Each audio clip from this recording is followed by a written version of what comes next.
Today's episode is brought to you by Blizzard. It's high noon.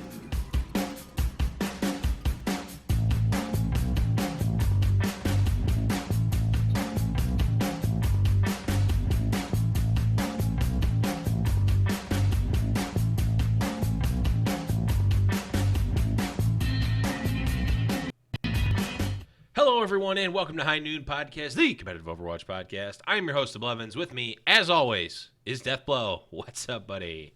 Not too much, my man. How are you doing? Whew. Still recovering from the, I don't know, I feel like Philadelphia had to grow some extra cows for us because boy, oh boy, did we eat a lot of cheesesteak.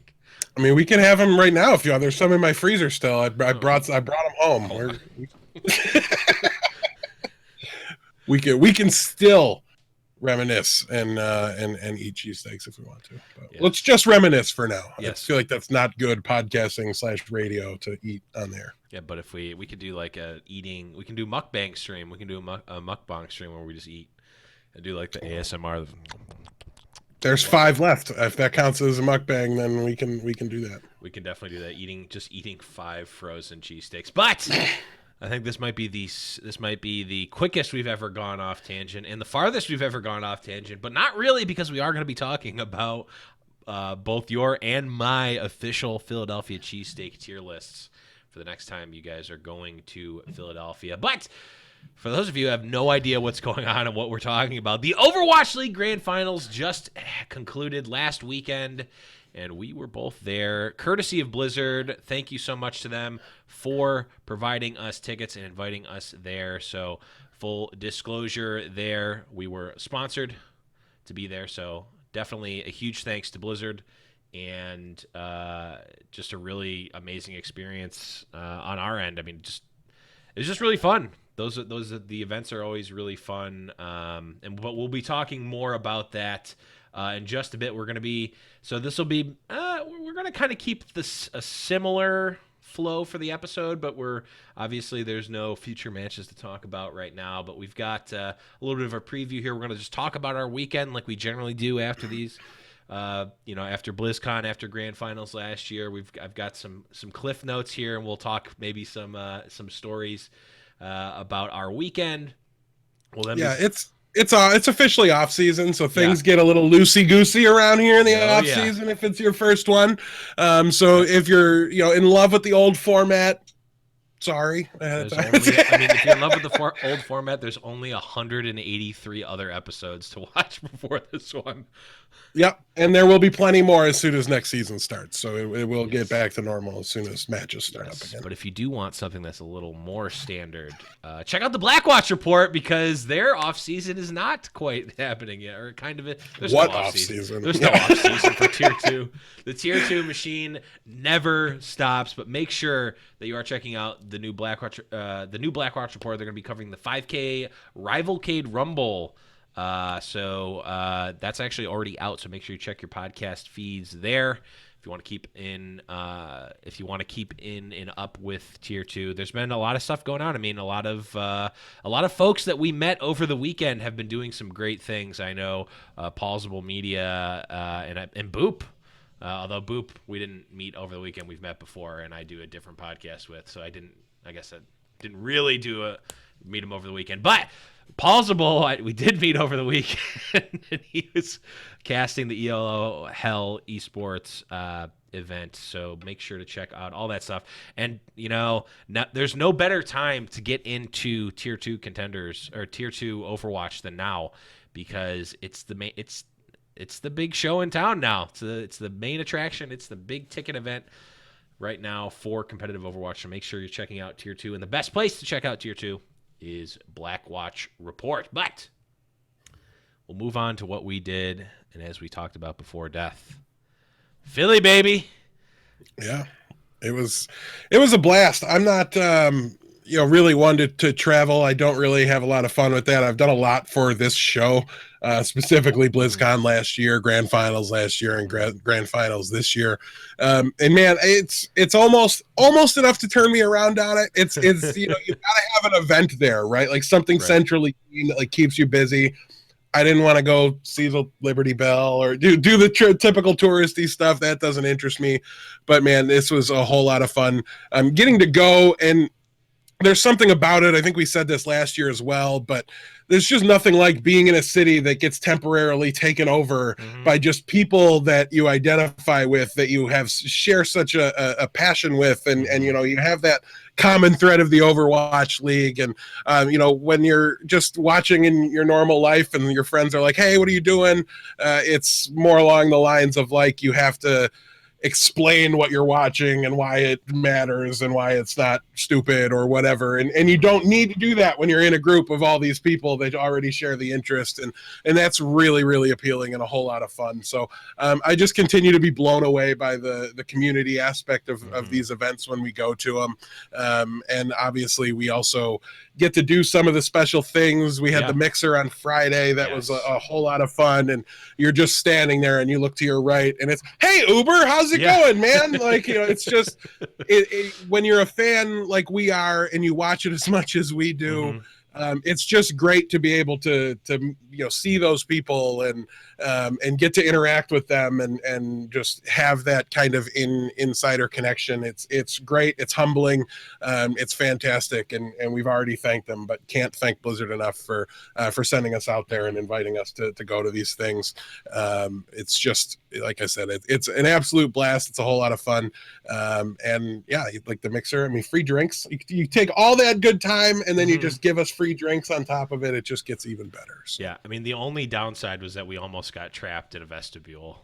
Hey, almost only counts in horseshoes and hand grenades, and we were just drinking. So that's true. It was cool. Like the building that we were in was one of the Comcast buildings in.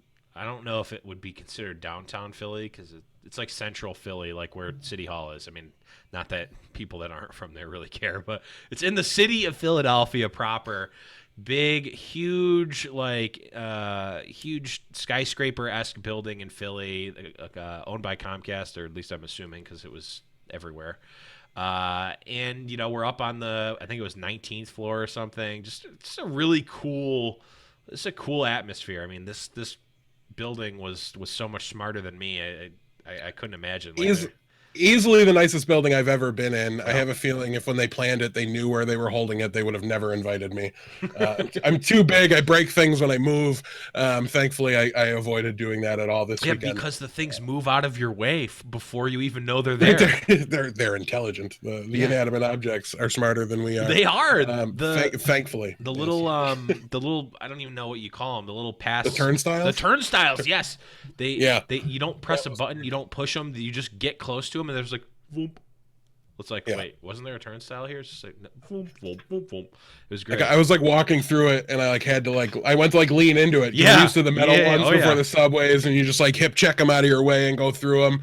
And I like touched nothing, and I like almost fell out of it because I'm like expecting to need to like push into it, and it's like VR. When you're like trying to climb a fence in VR that's not actually there, just fall. You accidentally punch your monitor. Yeah. So cool. Yeah, we ended up getting there a little bit late, unfortunately, because we did not. We weren't able to leave. We didn't want to leave at roughly 3 a.m. Because we wanted to be able to be awake for at least some of that day. So we left still pretty early in the morning. I think 7:30 or 8 is when we ended up leaving. We got there. We ended up catching the tail end of the mixer. Met up with some of our content creator friends. Obviously, you guys know Frito from your Overwatch, Volamel. There's some other folks there. We did actually talk to Uber. Met with Zoe. Zoe was there. Yep. Said hi to Zoe. Danny. Yep. Danny Lim was there. Definitely was there for sure. And Rob from the Game House was there, and actually Rob was the one that came over. And I didn't admit this to him in person, but if he's listening to this, he's hearing this for the first time. Here's the thing. I may have talked about this on the show before. The internet is a very cool and crazy place, but the thing about the internet is that not everyone uses their real picture for things like if I know someone from Twitter or from Discord and they don't have their actual face on the thing, I don't know what people actually look like. I don't expect people to know what I look like because I would imagine that most of the people who even recognize me at all recognize me, and you too, Death. This actually happened by our voices. We are talking to each other. At least twice. At least twice that happened where people are like, wait, are you guys the High Noon guys? And we're like, yep. And they weren't even looking at us. They just heard us.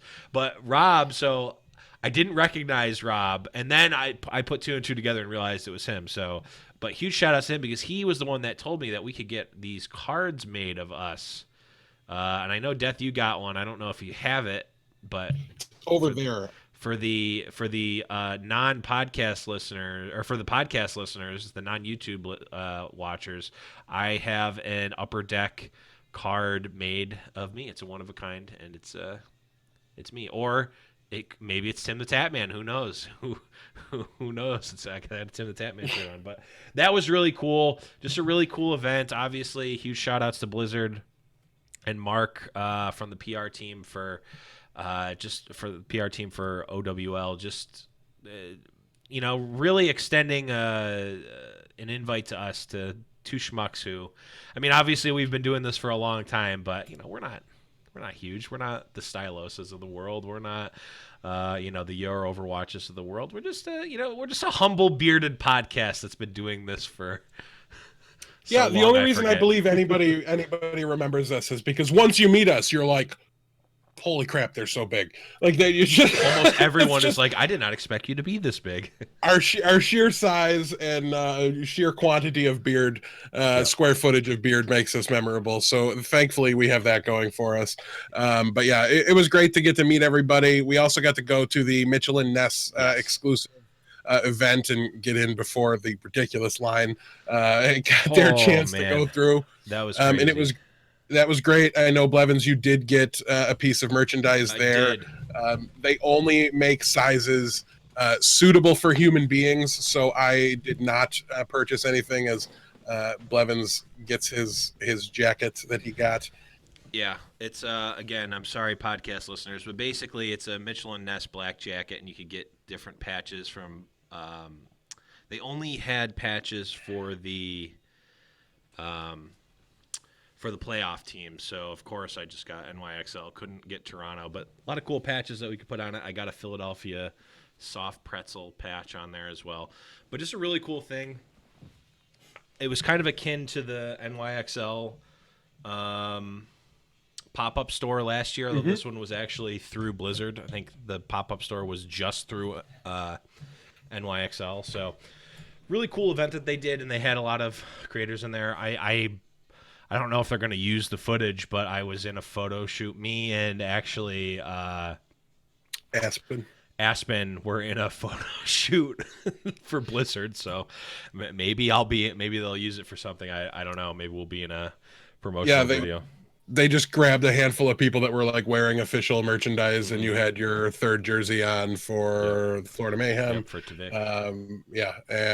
So they grabbed a couple of those people. That would be great to see. Also, keep an eye if you see any just ridiculous people. Like if you see somebody with a big giant pumpkin head sitting next to somebody in an orange wig with a silver beard, that's me and Thornrain. Yeah, he's the pumpkin head, and I'm the idiot in the wig. I haven't seen any of them yet or anything like that, but I can say we were very popular with the photographers that were running around the arena.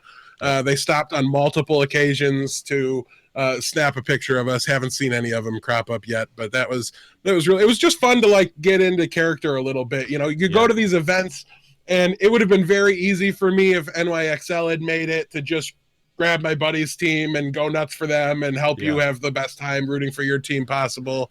And the way it worked out, it was just we didn't have a vested interest in either of the teams that were there. Right. So I recommend I really recommend you guys do that. It was a lot of fun. Even the parts when you're like walking through downtown, like South Philly, on the streets, all in your gear, and people like one lady was like, "I hope you win," and I'm like, "Me too," because otherwise, we're gonna look stupid. As if we didn't That's already. what will make us look stupid. If we lose. Yeah, because otherwise you're fine, right? But yeah, just go all out and make Yeah. it fun, right? You don't have to actually care. And Yeah. At the end of we the got day, interviewed as San Francisco Shock super fans and just had to that's true. pretend to actually be really big fans of the San Francisco Shock, and we talked smack for the Shockwaves since we were who they grabbed. We wanted to help out. It was actually Great Root Bear that performed the interview, so it was great. I think he couldn't resist 3 content creators walking by that looked like you're sports fans just hanging out. So that was a really good time. It was great to meet up with him again and say hello to him. Always a pleasure. And yeah, what else did we do this weekend, man? Yeah, we did make a stop up to the Philadelphia Mecca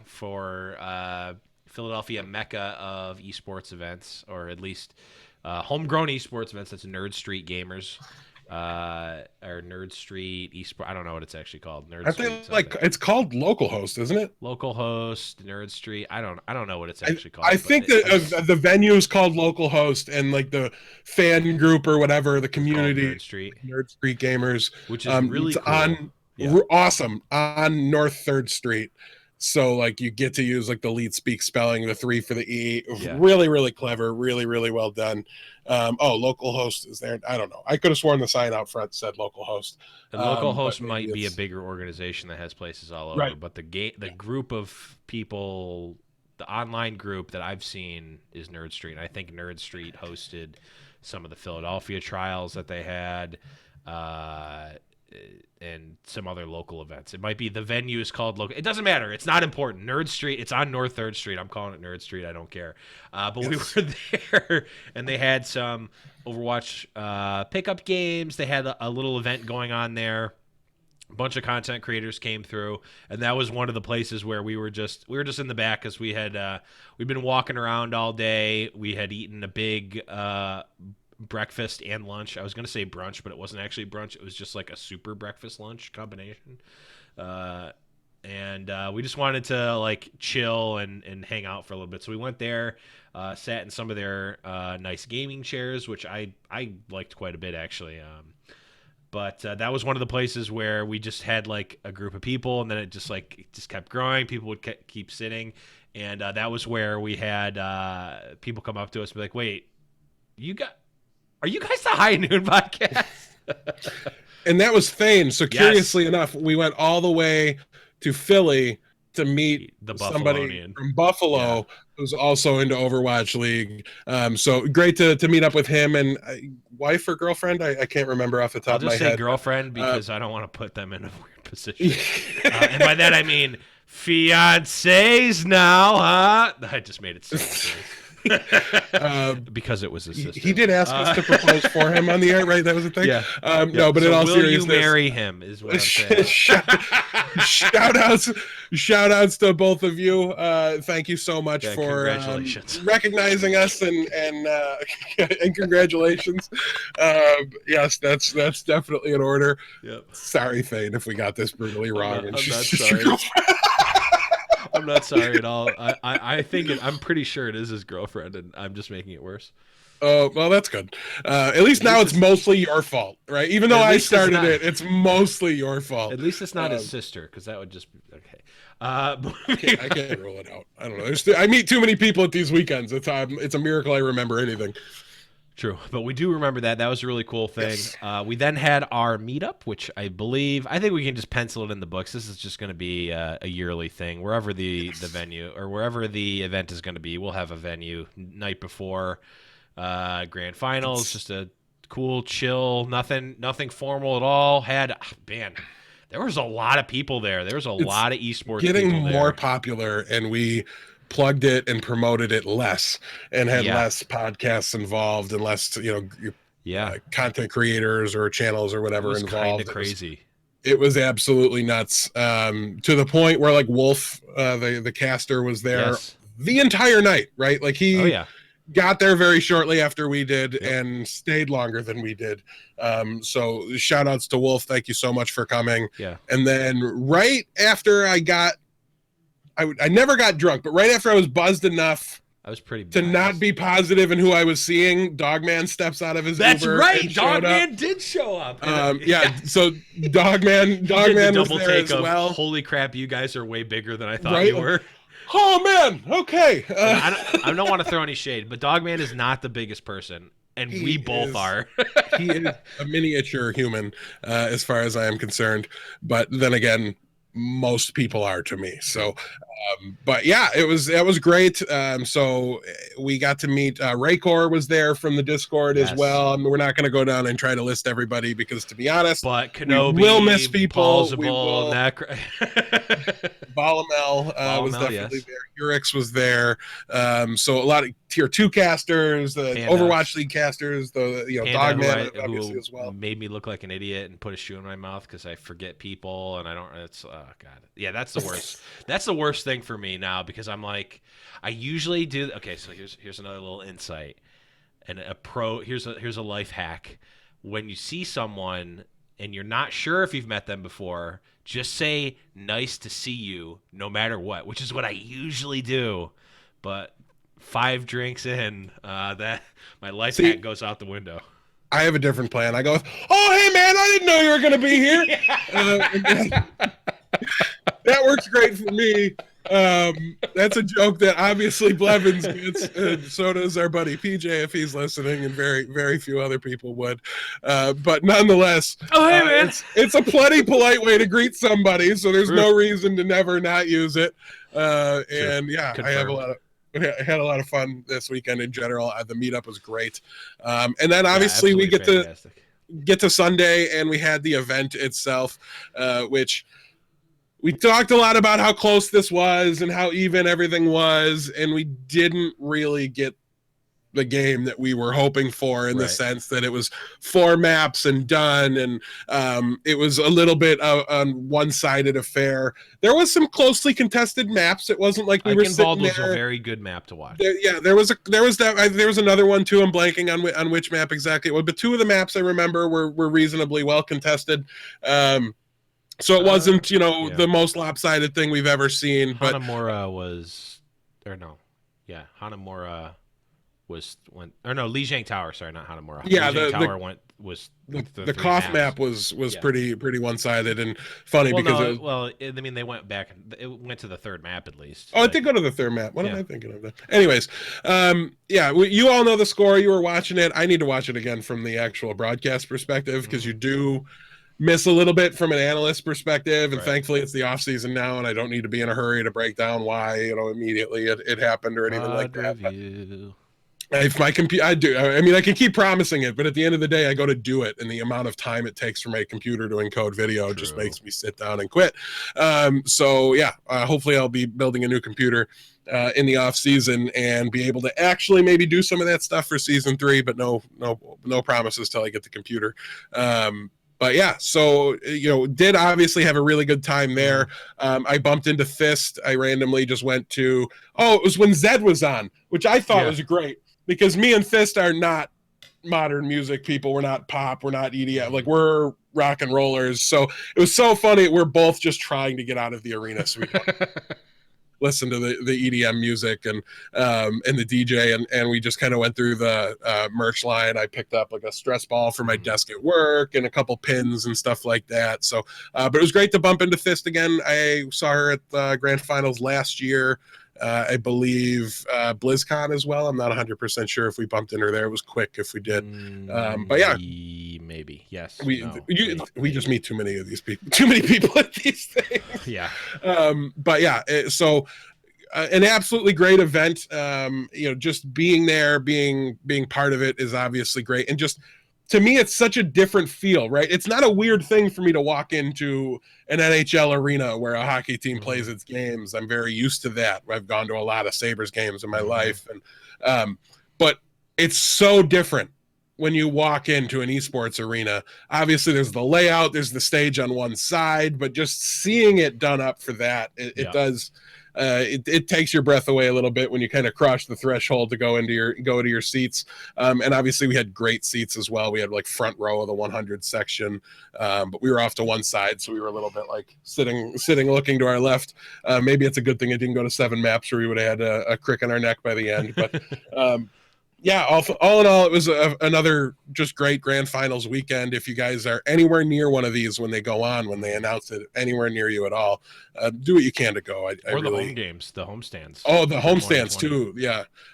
Those are going to be a different environment, but they might be more fun, like you said, because it's not going to be just, here's a collection of people that all like watching Overwatch League.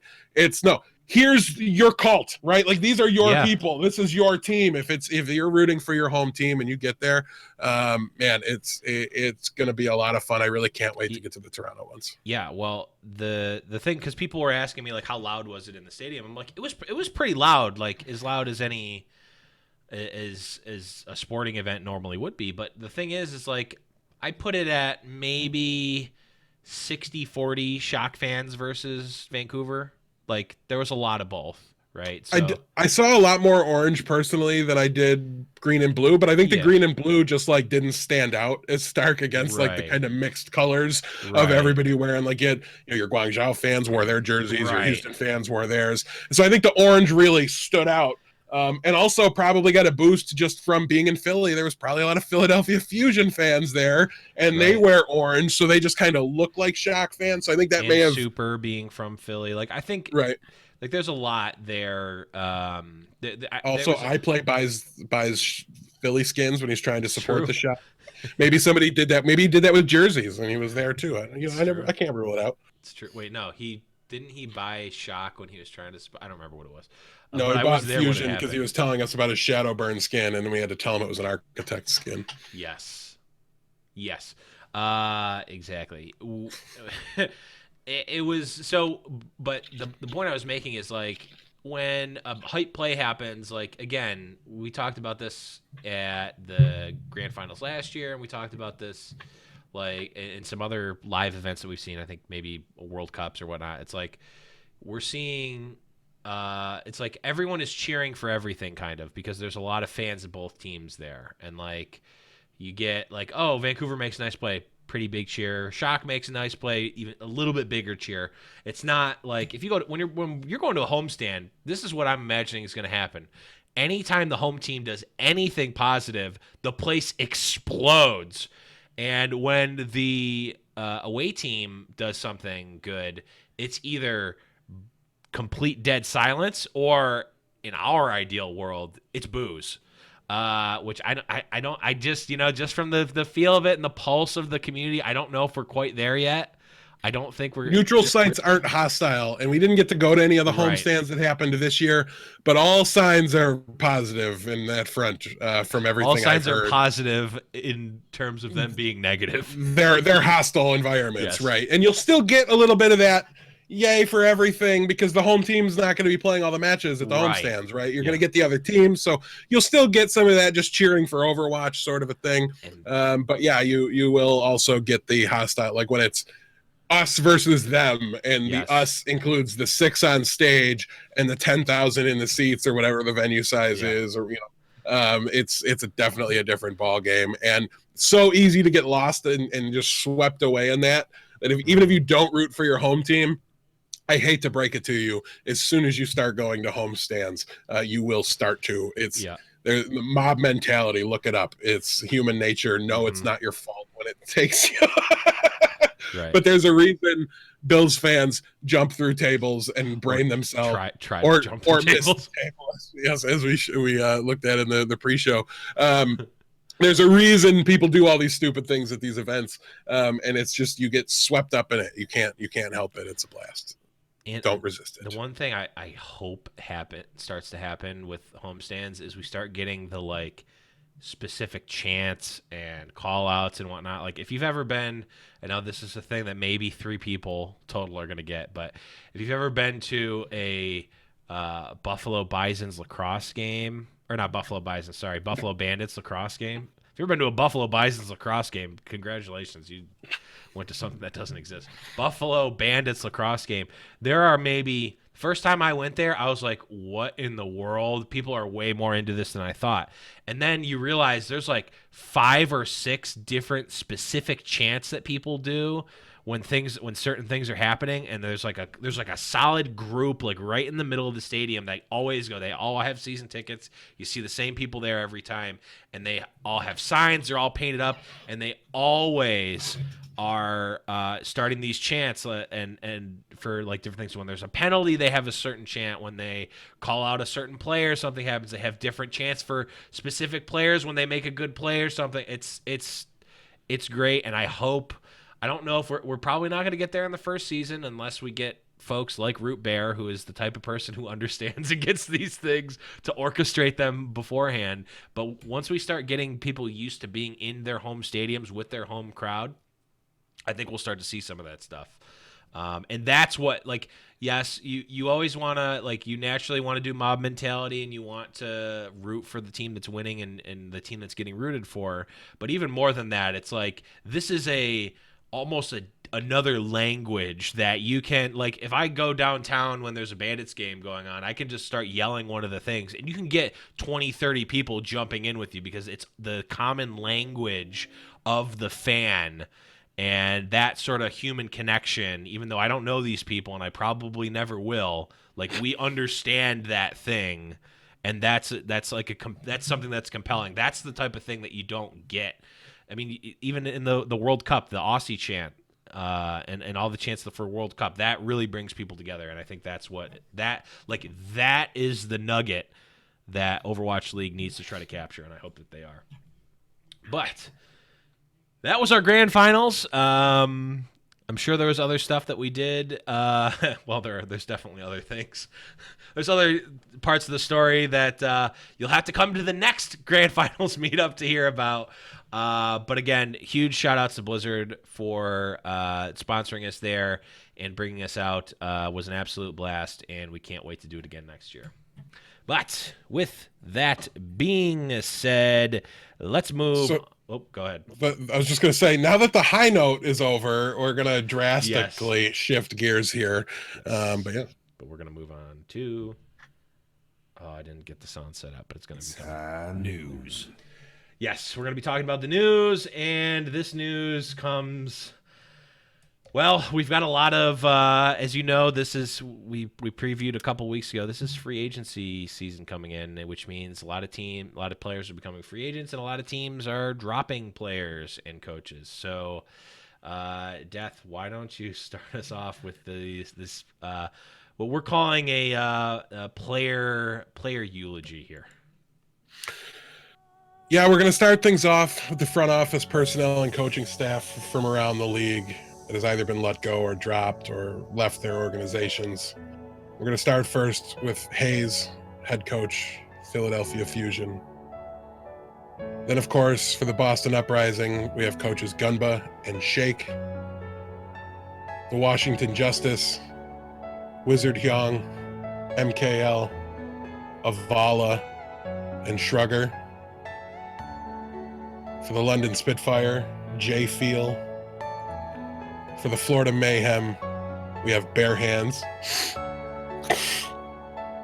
and KH1. We miss you, Bare Hands. You will all be forever in our hearts. Yes. For the Florida Mayhem, we lost players. We lost some players. Oh, this song is bumping now. We lost players. We lost Hagopun, Rain, Zephyr, DPI, Everything you know is in your mind. and Swan. You will not be forgotten. For the London Spitfire, we have Nuss, Birdring, and Guard. In loving memory. For Washington Justice, Ado, Hyunyu, Janice.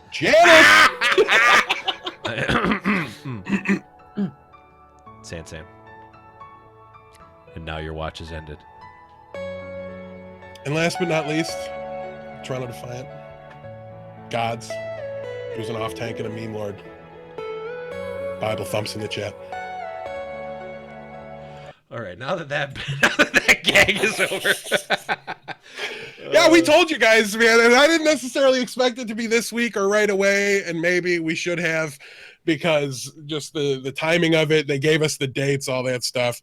But yeah, we told you this is going to be a crazy off season. This is scratching the surface on the cuts that are going on.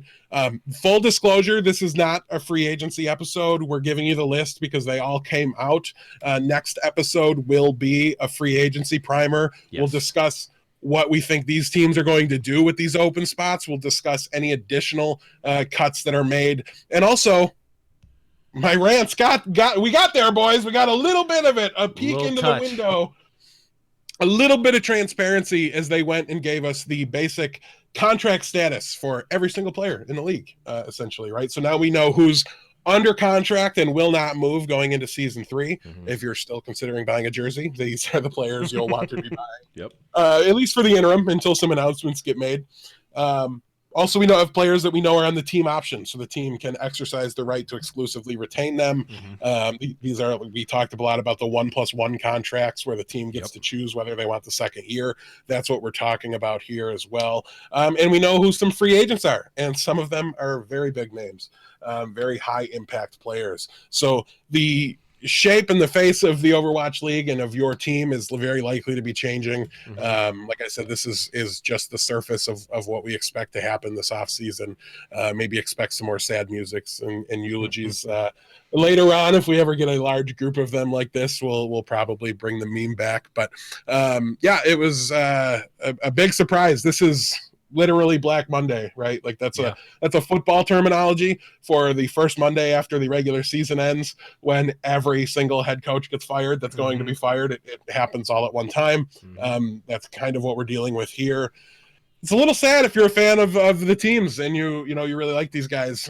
We did have a couple of these already. We know Tyrong and I'm blanking on the name of the other coach from Houston that was let go previously. Deepay. So Deepay has the option to look around. He's not left the LA Gladiators yet, but yeah, there's a lot of this kind of thing going on right now.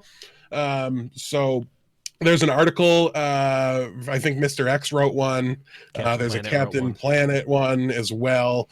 Make sure you guys do check those out if you're, very curious about what your team is doing, what that team is going to look like. A lot of surprises there, both good and bad for all the teams. I'm really excited to go through that, parse that. And that's the kind of information we really needed, Blevins, to start to evaluate the general managers and the coaching staffs of these teams. When we talk about coaching announcements and things like that, we really just kind of are winging it a little bit because there's no inside look into the back end of things. There's no long-standing track record. You don't know who's to blame when stuff goes wrong. But now we're getting some of the tools that we need to start to put that puzzle together, and we're excited to do that on air with you guys. So that will start next week. Yeah, and I'm sure at some point we'll have Kyle and/or Thorne on as well to give us who are our nice juicy prospects to look at from contenders in Tier 2 overall, because there are ears to the ground for Tier 2. They'll be able to. We should fantasy draft all the players in the league just so nobody can pick Dogman again, and he can tweet about it, because I feel like that was good publicity for us. I thought. Maybe I didn't. I mean, he's already on a team, right? So it's not like it can hurt him. And I think it would just be a top meme at this point, because he played more than good enough to demonstrate he belongs there. So you've just got to not pick him. But now he's our friend. He's trying he's been our friend for a while, but now I bought Dogman a drink, so he owes no.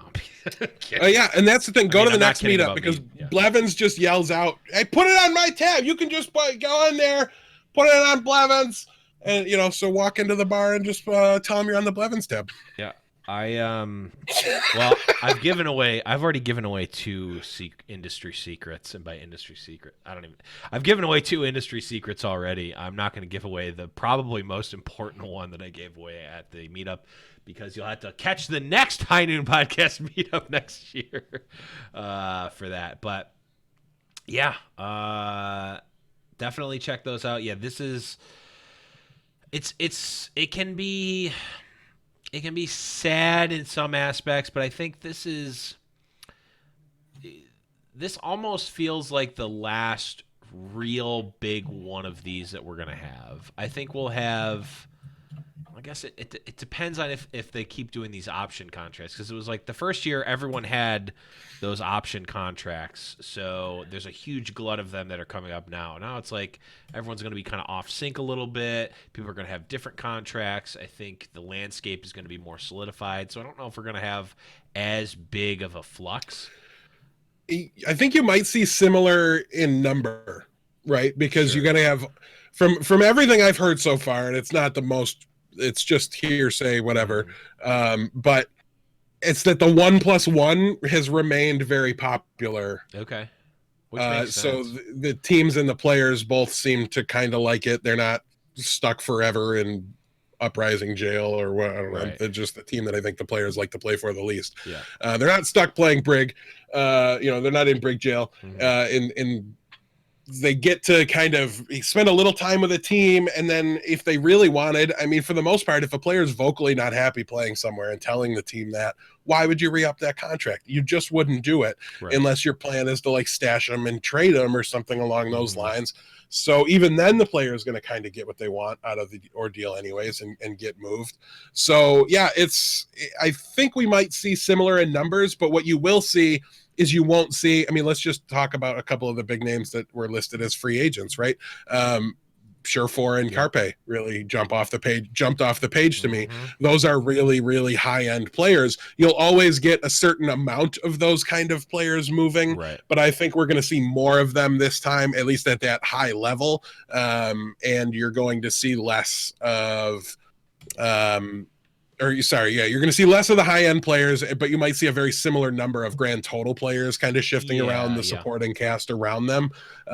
Because listen, these teams, I think at least 19 of them are really trying to win this thing. And that means that they're going to want to change things up. Houston not missing the playoffs for 2 years in a row. They're making changes this year, Mhm. right? Like we know a handful of them are under contract, more than maybe I'd prefer to be under contract. But at the same time, there's also a lot of free agents here, and plenty of them are going to go away, and they're not full on roster. So we're going to have to wait and see exactly what they all do here. But this is probably the biggest, but I think we get pretty close, maybe every 2 years or so as the Yeah. options expire. But I think in the long term, maybe like 5 years down the line, you're probably correct that it'll get so muddled with when the options are declined. But the big name players will start to see longer term contracts, and just kind of, you'll know they're going to be there for a while. They'll stay put. Yeah. The other thing is, I mean, so there's a couple of things that are different from traditional sports, right? So we get this sort of at the beginning of the year, or I guess preseason of, or I guess middle of the off season for like the NBA, for instance. We've got in NFL too. You've got your draft, right? You've got your college draft or your non NBA draft, right? Where it's always a big deal and a big hullabaloo for these traditional sports to have these drafts, and we don't have that in Overwatch League. So there's not like, yes, there is contenders and there is tier 2 and there is the ability to sign players from outside of the Overwatch League onto your Overwatch League team, but we don't have that, like, there's not a sort of set marker that's like, okay, there's going to be a new influx of players where there's going to be contract activity. Now, that's not necessarily signing a starter. It's not necessarily signing a contract to the team. They could be put on their, academy team, or, their D League team, or G League, brought to you by Gatorade, for the NBA, or their practice squad for the NFL, or minor league affiliate in the MLB. There's not that like set moment where there's going to be contract activity happening, and there's also not that set in, at least in like for college football or college basketball. Like, these players aren't going to be like, if they're a top prospect, they're either getting drafted early in college, or like they're a senior in college, and that's the end, right?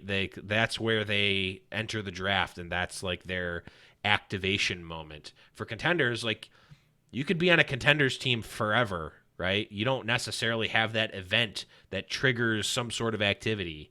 Like, there's not like, oh, well, you're only on a contenders team for 4 years, and then you are either going to an affiliate or something. Like, you're on the affiliate. There's no.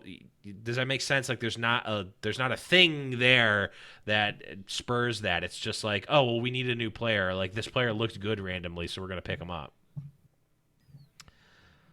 But yeah, I think that's even if it's like an artificial thing, that almost seems like Overwatch League would want something. I mean, we've been talking about this since before all started. Like, we want something like a draft to get that momentum built. I don't want something like a draft.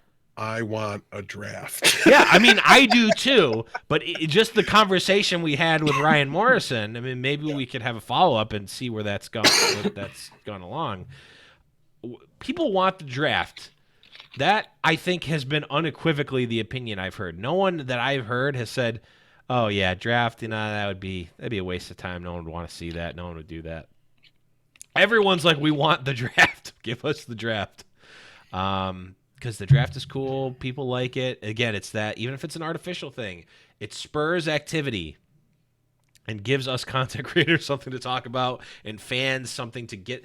It's like, you don't want to go from watching no Overwatch or no hockey or no football into, well, here's opening day. Hope you remember how much you love the sport, especially with something that's so new. Like, you want. Like, it eases you back in. It's something that builds hype. People love the draft, mock drafts. All that stuff is so fun to do. And it gets you back in that mood for sports and for esports. It gets you back into the groove of it. What's your appetite for it? Yes, for sure? it's the appetizer for the main course of the regular season. Or maybe the first course of the regular season and the main course of the playoffs, maybe.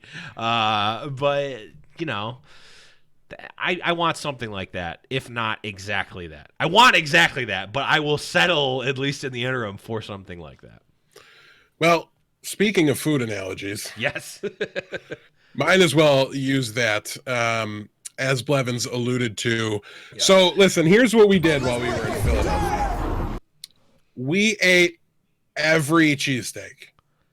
Now, you might be thinking they ate a lot of cheesesteaks.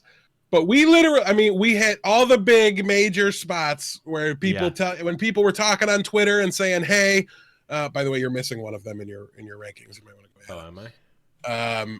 So we hit all the ones that Twitter and locals tell you that you should go to, and where's the best one. Insiders. The popular ones that you see on Food Network and all those things. And we did it for two reasons. One, we're fat. Yeah. Two, we wanted to give you guys the definitive high noon power rankings of cheesesteaks, or tier lists, whatever it is. So we ranked them in order 1, 2, 3. We hit 5 different spots. Blevins hit a 6th with his family, who was randomly in Philly on the same weekend that we were. Super, super funny and weird, but awesome at the same time. Yeah, I got free food, so I'm not complaining. Right. Yeah, no complaints there. Blevins also has a couple outsider surprises in his list as well. Yep. But why don't we start things off, Blevins? Where was your absolute worst cheesesteak that you had at any point this weekend? Okay, so my worst cheesesteak that I had was at this place called Steve's. I think it was Steve's. How dare you, Steve's or Nick's? I think it was Steve's. But it was actually right around the Comcast building that I was talking about in the heart of Philadelphia. And it was the very first one I had. And don't get me wrong, I ate it and I was like, oh, okay, this is fine. I got okay, the one caveat I'll put here is I got everything whiz wit, which means that the type of cheese I got was the cheese whiz, whatever that meant for the location, which it does mean different things for different places. But I got whiz wit, which means with grilled onions, and then I sometimes or most of the time got mushrooms too. But I wouldn't hold the mushrooms for or against it. I don't think that they affected the rating of any of these for me. So Steve's, It was okay. It was fine. It was a fine meal, but like, so we have a place, and I don't know if this is local to Buffalo or if it's a bigger chain, but there's a place called Jim Steakout in Buffalo they've got steaks, they've got chicken finger subs, they've got a thing that I didn't realize was local until relatively recently called the Stinger sub, which is a The chicken chicken finger finger sub. sub is local, Blevins. Well, I'll give you guys a Nobody hint at knows what what you're is. talking about. Yeah. I'll give you guys one guess to think about what a chicken finger sub might be. Also yell at your pizzerias. They should be making them. It's chicken fingers on a hoagie roll, usually with mozzarella cheese and buffalo wing sauce on them. And some you can get whatever you want on, but it doesn't matter. And then if you add steak to that, that's a stinger, and that is definitely a local Buffalo thing. But I ate Steve's and was like, this isn't that much better than Jim Steakout, which I would not consider the pinnacle of food, especially in Buffalo. It's an all right post night of drinking, like cap of the evening type of place. It's a drive-through open until 4:00 in the morning. So There, it gets there you go. and It's got a lot of grease. Yeah. Yes, but it's not because it's stupendous food. So yeah, there's basically a Steve's rule in effect, and it's when you go to Philly, go to one of the other 5 places we're about to mention. Yes. Don't go to the random place that you just happen to be near. It's worth it to go out of your way. Yes. And what was also weird, and this is a weird side story that involves my parents, they've apparently met this like crazy guy named Green Eyes who specifically said to go to Steve's and get the Philly chicken sub or the chicken steak sub, which is just chicken like chopped up, kind of like the cheesesteak. I had a bite of that as well, which was, again, all right, but it's a pass. It's a pass for me. Don't go to Steve's. It's D tier. Here's the thing: if you randomly if you had to eat there for whatever reason, you're not going to have a terrible time. But compared to everything, your other options, there's so much better out there. Don't go to Steve's. Yep. All right. So moving on, Blevins next put a McDouble on his list. Yeah, this was a gag. Above Steve's. Yeah. Above Yeah. Steve's. The McDouble is a better cheesesteak in my mind than the Steve's cheesesteak. So he's been soft on it so far on this episode compared to every other analysis of Steve's that I've heard so far about it. But yes. So moving on, Blevins, there's one other thing here that you wanted to give a special shout out to. Yeah, I'll do two shout outs here because I'll start with the Philadelphia soft pretzel, which, again, to bring up Buffalo, and again, the 4 people from Buffalo that listen to the show are going to get this. When you think of Buffalo food, what's the first thing you think of? Answer chicken wings. Obviously, it's not a trick question. That's what everyone thinks of. But if you are a local to Buffalo, you might answer chicken wings, but you might also answer beef on weck, which is a huge local Buffalo cuisine, but it's not at that same sort of national or international level as the chicken wing. It's still a very good, specifically local thing that a lot of local places will have that you won't find in other places of the country. The Philadelphia soft pretzel is the beef on weck, in my mind, of Philadelphia. They're these little sort of mini soft pretzels that are in this like a row. They're nice and hot. They're not like a sweet pretzel like an Annie Ann's. There's a place, I think it was called Fantastic Sam's, that I went to years ago. That was like a little place in a mall. Get your haircut? Okay, maybe it wasn't not Fantastic Sam's. It was something Sam's. There's a pretzel place. Fantastic Sam's was the haircut place. I don't remember what it was called, but they had these soft pretzels that had more of a like.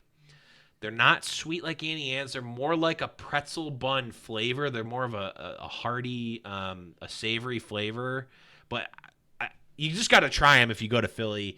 They're fantastic. When they came out warm, I went up to the place and I said, I just want a big bag of pretzels. And I just handed them a $20 bill and I said, fill up as much as you can. And they gave me a giant bag of pretzels and a bucket of cheese. And it was so good. The other honorable mention that you'll actually be talking about for the cheesesteak portion is Tony Luke's. I didn't get a cheesesteak at Tony Luke's. I did, however, get cheesesteak egg rolls, which were fantastic, by the way, and a chicken cutlet sandwich, which was also fantastic. And if I were rating the overall food experience, not just cheesesteaks here, I might actually put that Tony Luke's meal at number 1 for me for the weekend. It's possible. Yeah, and my shout out that I would just want to say is you'll hear if you're going to Philly about a roast pork sandwich. It was good. Get the cheesesteak. Yeah. That's what I'll say. It was fine. It was good, but get the cheesesteak. Definitely get a cheesesteak, but if you need to mix it up, the roast pork sandwich and the cutlet sandwich are both very good. So our bottom actually well-known cheesesteak place here is the same. So do you wanna rip the Band-Aid off and tell them who lost? Yeah, it was Geno's.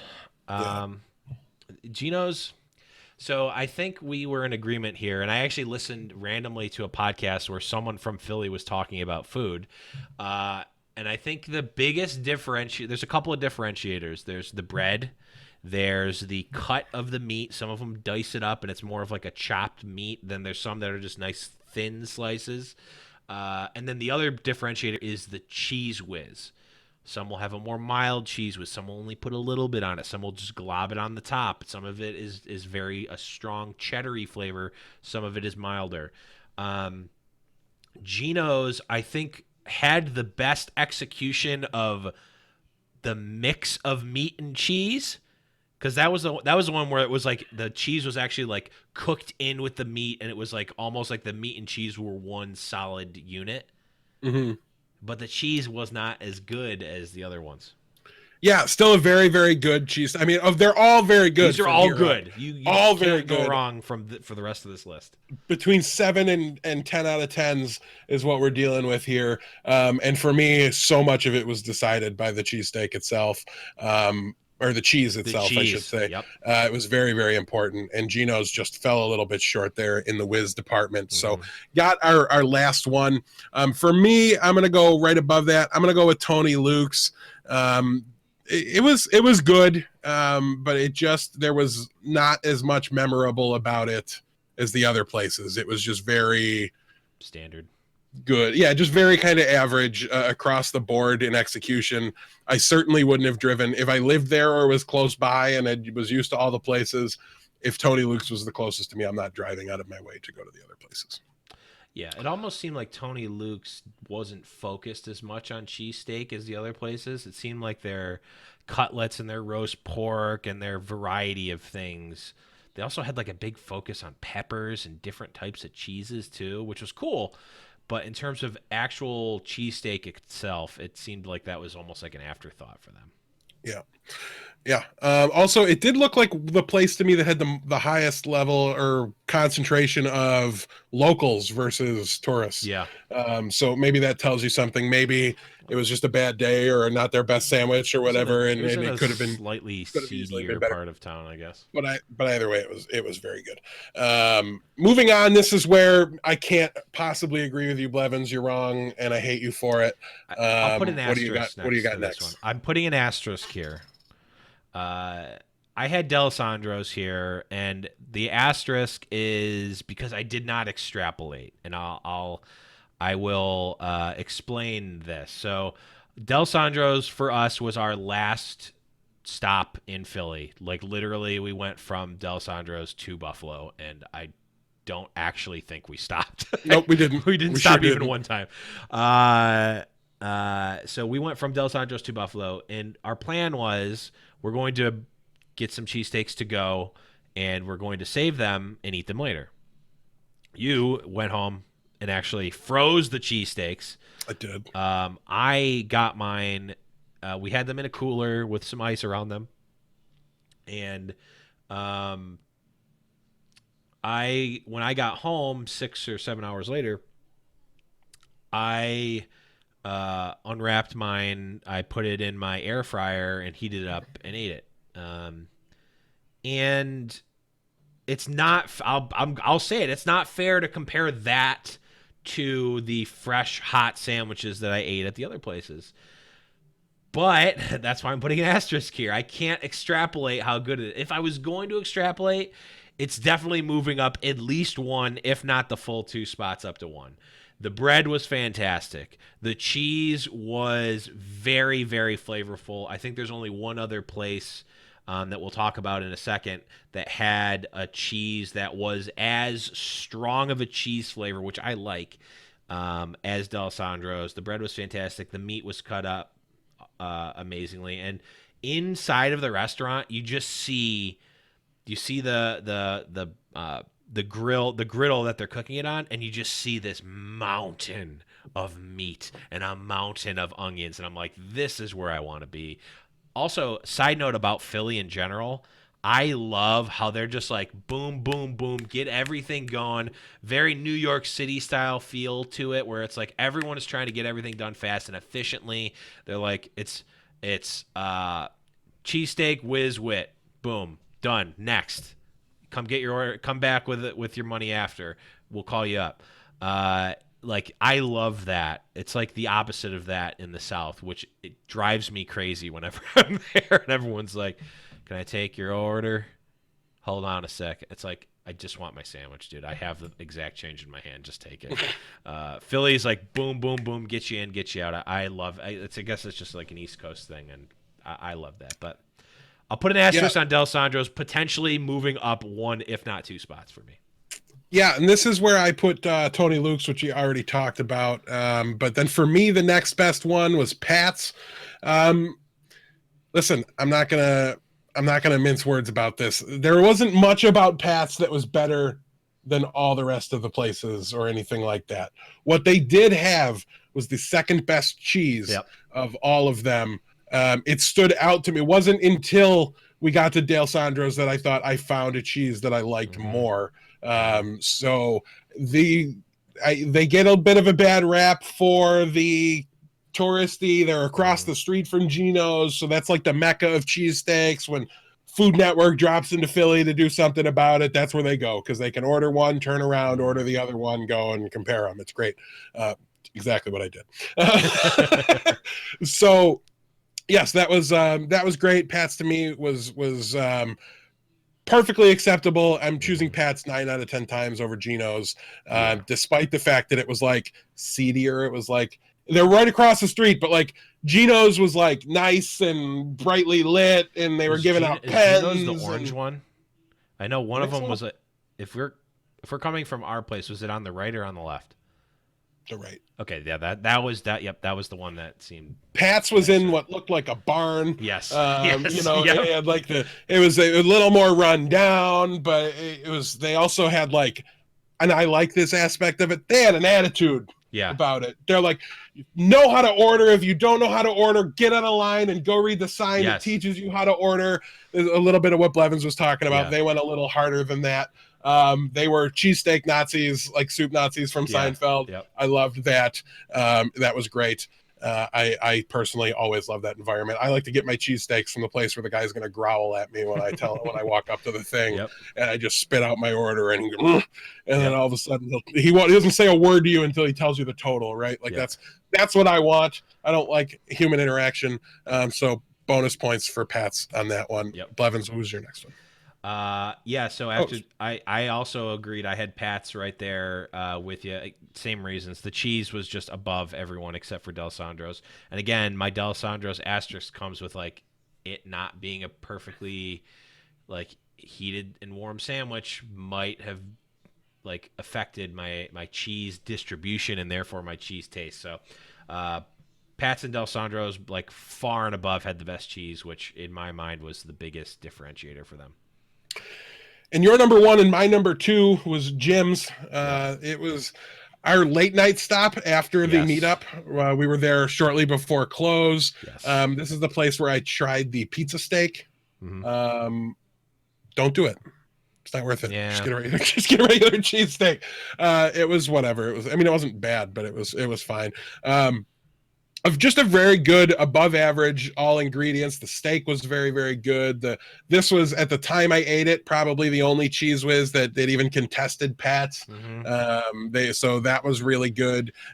Finely chopped steak. I think they made more of an effort to like think they cheesed the roll and then on Yes. top of it afterwards. I still want them to just fully mix it up together. Yeah. Like take all my cheese, put it into the huge vat of Cheese Whiz, Yeah. and then scoop it out. So Yeah. that's what I want on my sandwich, but you're not getting that anywhere. So yeah, Jim's I thought was great. Bonus points for having like unique diet pop flavors instead of just like forcing me to drink Diet Pepsi or Diet Coke like every other restaurant in the world, which was great. But yeah, what'd you think of Jim's?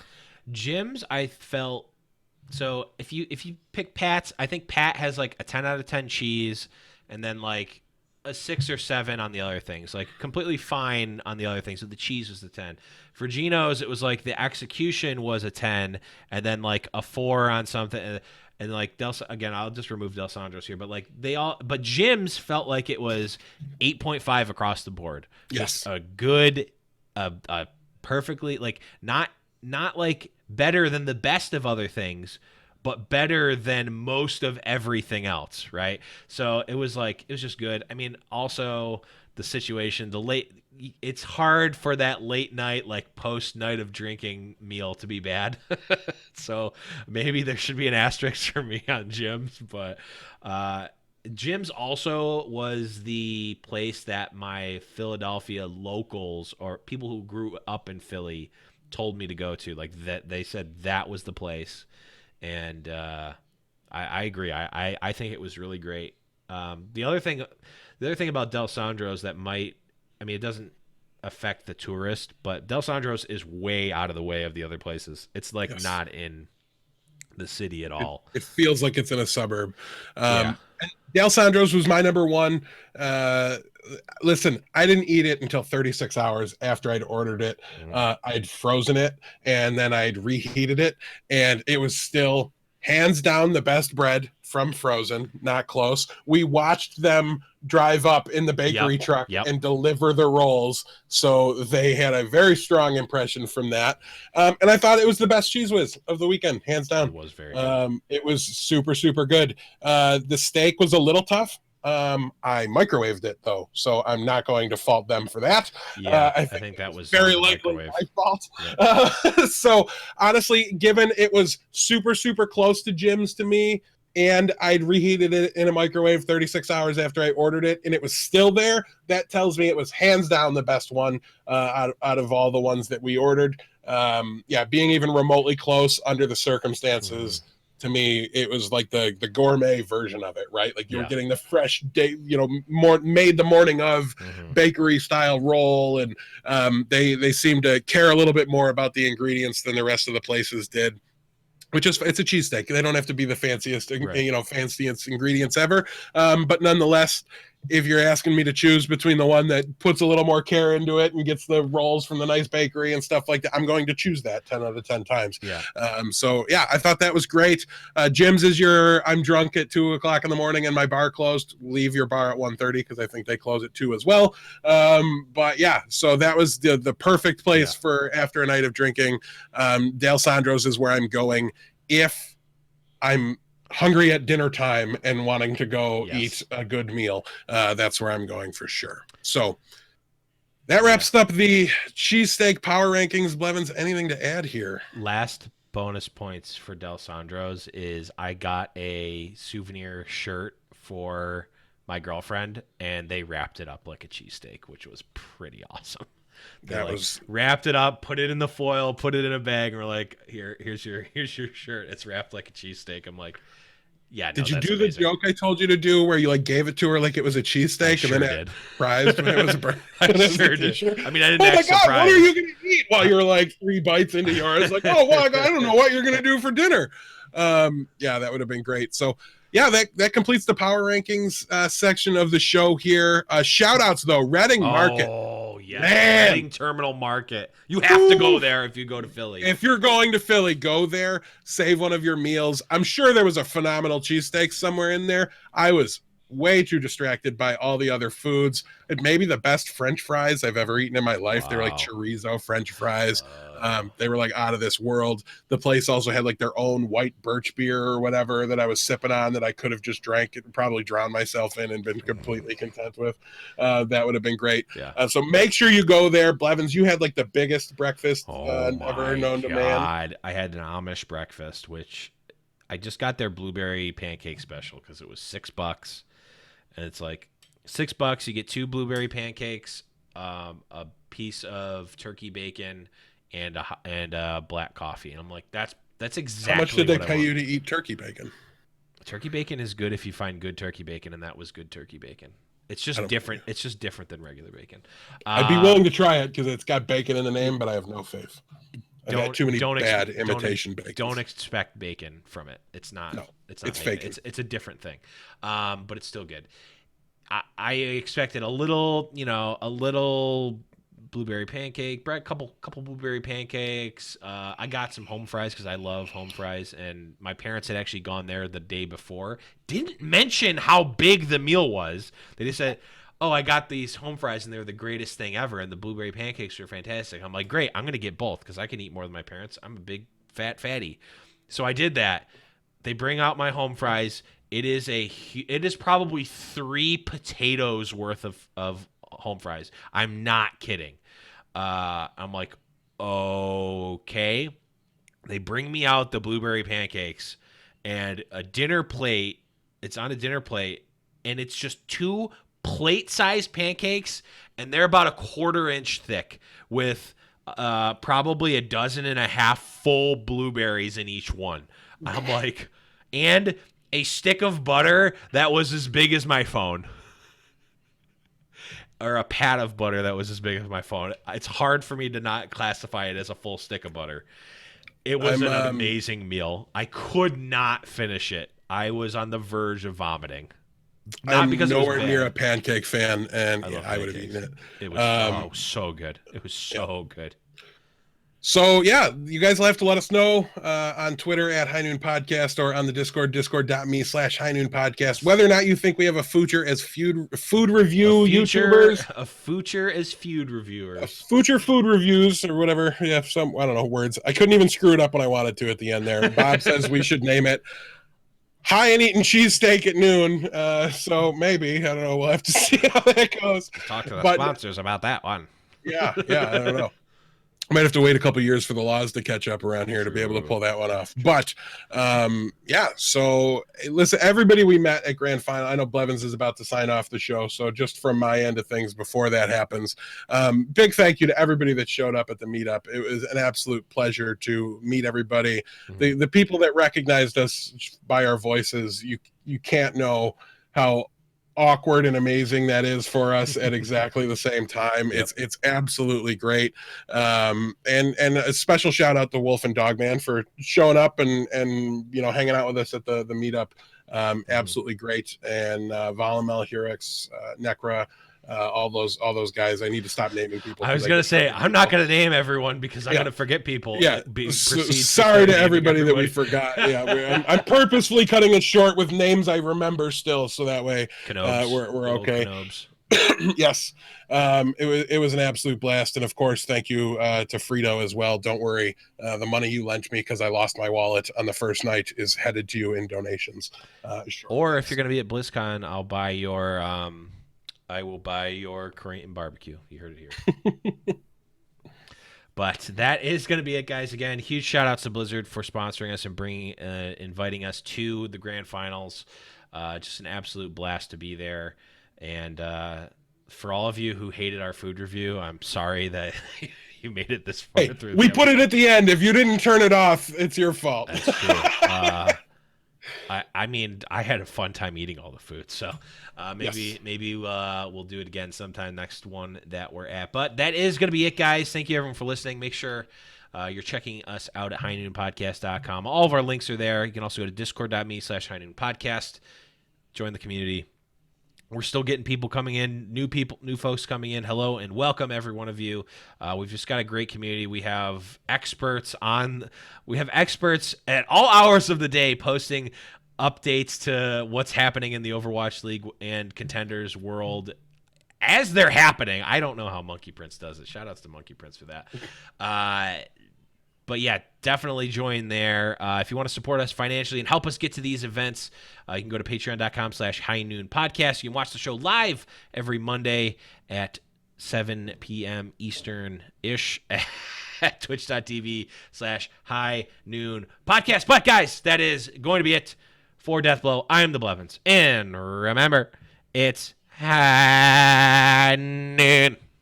Got his boots and he put on his hat. Threw the coin away that same day.